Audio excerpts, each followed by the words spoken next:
घरी लग्नाच्या स्वागत समारंभाची तयारी सुरू असताना नवरदेवाच्या बहिणीला विजेचा धक्का लागला आणि यातच तिचा मृत्यू झाला।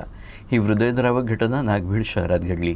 या घटनेनं त्यांच्या कुटुंबियांवर दुःखाचा डोंगर कोसळला असून परिसरात हळहळ व्यक्त होते आहे।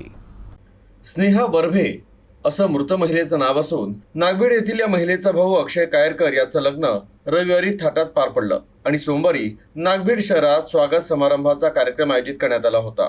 त्यामुळे त्यांच्या घरात आनंदी वातावरण होतं आणि सर्वजण तयारीत गुंतले होते। दरम्यान स्नेहा घराच्या पाठीमागील अंगणात गेली आणि तिच्या हाताचा स्पर्श वायरला झाला आणि यात तिला विजेचा धक्का बसला आणि काही काळाच्या आत ती क्षणात खाली कोसळली। तिथे उपस्थित नातेवाईकांच्या लक्षात ही बाब आली आणि तिला तातडीनं खासगी रुग्णालयात दाखल करण्यात आलं। मात्र तिची बिकट अवस्था पाहता तिला शासकीय रुग्णालयात दाखल करण्याचा डॉक्टरांनी सल्ला दिला। तिला लगेचच नागभीड येथील ग्रामीण रुग्णालयात दाखल करण्यात आलं, मात्र उपचारादरम्यान तिचा मृत्यू झाला। या घटनेनं कुटुंबियांमध्ये दुःखाचं वातावरण पसरलं, तर या घटनेनं परिसरात हळहळ व्यक्त होत आहे।